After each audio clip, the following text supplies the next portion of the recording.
Hello everyone, my name is Sudhir Mawadi. I am a sports journalist and commentator. మరికొద్ది రోజుల్లో IPL season start కాబోతుంది. So ఒక festival లాంటి season. ఈ సంవత్సరం ఏ టీమ్స్కు ఛాన్సెస్ ఉన్నాయి అండ్ ముఖ్యంగా మనం ఈరోజు మాట్లాడుకునేది చెన్నై సూపర్ కింగ్స్ విషయం. ఎందుకంటే చెన్నై సూపర్ కింగ్స్ అనగానే మనందరికీ తెలుసు చాలా బిగ్ ఫ్యాన్ ఫాలోయింగ్ ఉంటుంది. Only because of Mahendra Singh Dhoni is still playing. ఈ సంవత్సరం కూడా Mahendra Singh Dhoni is going to lead the side. Actually maybe అతనికి ఇది లాస్ట్ ఇయర్ అవుతుందా, లేకుంటే అతని ఫిట్నెస్ ఇలాగే కొనసాగినట్లయితే మరొక సంవత్సరం అవుతాడా, that only the time will tell actually. But ఈ పర్టికులర్ ఇయర్లో నేను అనుకుంటాను చెన్నై సూపర్ కింగ్స్ ఒక డిఫరెంట్ టీమ్గా ఆడే ఛాన్స్ కూడా లేకపోలేదు. అఫ్కోర్స్ మేబీ కొంతమంది ప్లేయర్స్ విషయంలో కొన్ని టీమ్స్లో ఉన్నటువంటి ఎక్సైటింగ్ ప్లేయర్స్ లేకపోవచ్చు వాళ్ళకు, పేస్ డిపార్ట్మెంట్లో మాట్లాడుకున్నట్లయితే ఫారిన్ పేస్ బిజినెస్ విషయం మాట్లాడుతుంది. But we all know that Dhoni లాంటి లీడర్ ఉన్నప్పుడు anything can be possible. Actually I think అతను ఒక చిన్న టాలెంట్ ఉన్నటువంటి ప్లేయర్స్ను కూడా అతడు ఒక బిగ్ ప్లేయర్స్గా తయారు చేసేటటువంటి కెపాసిటీ ఉన్నటువంటి క్యాప్టెన్. యాక్చువల్లీ తన క్యాప్టెన్సీలోనే చాలామంది చాలా పై లెవెల్లోకి వెళ్ళిపోయారు. ఈరోజు విరాట్ కోహ్లీని ఒక మంచి ప్లేయర్గా చూస్తున్నాం, ఒక మంచి క్యాప్టెన్గా చూసాం కొద్ది రోజుల క్రితం వరకు, అంటే only because of Mahendra Singh Dhoni. So అతని నుండి వీళ్ళందరూ కూడా పాఠాలు నేర్చుకుంటూ వచ్చారు. సో ముఖ్యంగా వాళ్ళకు ఫారిన్ బౌలింగ్ స్ట్రెంత్లో జామ్యన్సన్ లాంటి ఒక ఫాస్ట్ బౌలర్ ఉన్నాడు, లేదని కాదు. అండ్ కానీ శ్రీలంకన్ మహేష్ పిత్రానా అని చెప్పి ఒక యంగ్ ఫాస్ట్ బౌలర్ పైన చాలా ఎక్స్పెక్టేషన్స్ ఉన్నాయి. ఎందుకంటే is only 20 years of age. And Mahendra Singh Dhoni యొక్క కాన్ఫిడెన్స్ అతనికి లభించినట్లయితే I think this man can spring a surprise actually. ఎందుకంటే ఒక పర్టిక్యులర్ T20 మ్యాచ్లో ఈవెన్ అది రికార్డ్ కాదా మనకు తెలియదు, ఎందుకంటే ఆ తర్వాత కొంచెం మీటర్ తప్పు చూపిందని కూడా అన్నారు. బట్ 170+ kilometers వేగంతో కూడా ఒక బాల్ వేసినటువంటి ఎగ్జాంపుల్ ఉంది అసలు యాక్చువల్గా. So is a youngster. మరొక శ్రీలంక బౌలర్, అతని పేరు కూడా మహేష్ తీక్షణ ఇతని పేరు మాత్రం.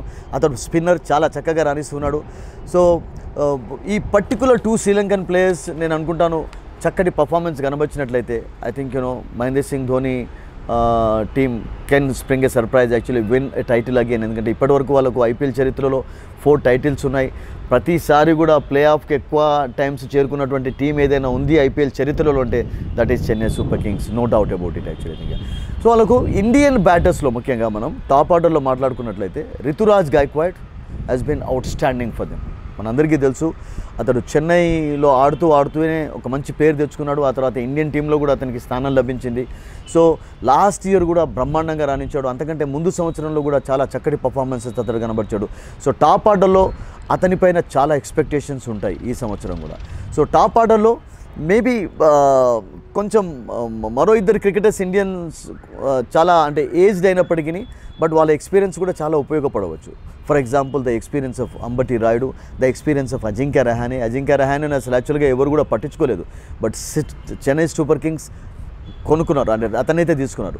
సో అతని ఎక్స్పీరియన్స్ కూడా నేను అనుకుంటాను చాలా ఉపయోగపడవచ్చు.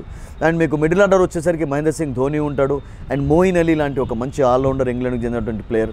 So they have got a fantastic team, no doubt about it actually. And Sisanda Magala అని చెప్పి సౌత్ ఆఫ్రికన్ ఎక్స్పీరియన్స్డ్ ఫాస్ట్ బౌలర్ను కూడా వాళ్ళు డచ్లో తీసుకున్నారు. ఒకవేళ అతడు కూడా మంచి స్పెల్స్ కనబరిచినట్లయితే ఐ థింక్ ఈ can give good support to the Indian బౌలర్స్లో వాళ్ళకు ముఖ్యంగా మార్కండే ఉన్నాడు, తర్వాత ముఖేష్ ఉన్నాడు, యంగ్స్టర్స్ లోపల వీళ్ళందరూ కూడా చాలా మంచి స్పెల్స్ తోటి అందరినీ ఆకట్టుకుంటున్నారు. Young fast bowlers and Indian wickets పైన ఎలా బౌలింగ్ చేయాలో కూడా వాళ్ళకు తెలుసు. సో స్పిన్ డిపార్ట్మెంట్ విషయం మనం మాట్లాడినట్టయితే దట్ మెయిన్ ట్రంప్ కార్డ్ ఎవరంటే వాళ్ళకు we all know that Ravindra Jadeja.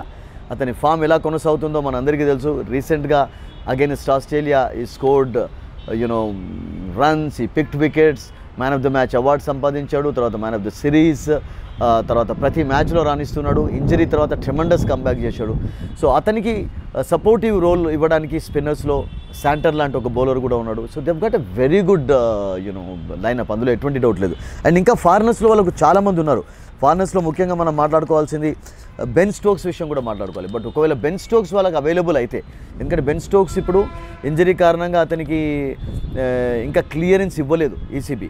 ఒకవేళ అతనికి క్లియరెన్స్ ఇచ్చినట్లయితే if is going to be available for Chennai, at least ఒక హాఫ్ పార్ట్ అవైలబుల్గా ఉన్నా కానీ I think it's going to be fantastic for them. So team చాలా బ్రహ్మాండంగా ఉంది. వాళ్ళకు ప్రెటోరియస్ లాంటి ఒక ఫాస్ట్ బౌలర్ ఉన్నాడు సౌత్ ఆఫ్రికన్.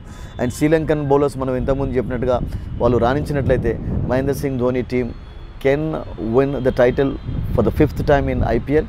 టీం బాగుంది అండ్ కోచింగ్ స్టాఫ్ బ్రహ్మాండంగా ఉంది. వాళ్ళకు బ్రహ్మాండమైనటువంటి క్యాప్టెన్ ఉన్నాడు. ఇండియన్ టీంను ఒక లెవెల్లో తీసుకువెళ్ళినటువంటి క్యాప్టెన్ మహేంద్ర సింగ్ ధోని రూపంలో ఉన్నాడు. సో కావాల్సింది ఏంటంటే performance, and they are playing the first match against the defending champions Gujarat Titans in Ahmedabad. So away ఆడుతున్నారు ఫస్ట్. ఆ తర్వాత హోమ్ మ్యాచెస్ కూడా వాళ్ళకు ఉంటాయి ఈ సంవత్సరం మనం ఒక ఎపిసోడ్లో చెప్పుకున్నట్టుగా హోమ్లో ఆడతారు, అవేలో కూడా ఆడతారు. సో అది కూడా ఒక ప్లస్ పాయింట్, ఒక అడ్వాంటేజ్ అయిపోతుంది ప్రతి ఫ్రాంచైజీ కూడా. And we wish Chennai Super Kings all good luck in this season.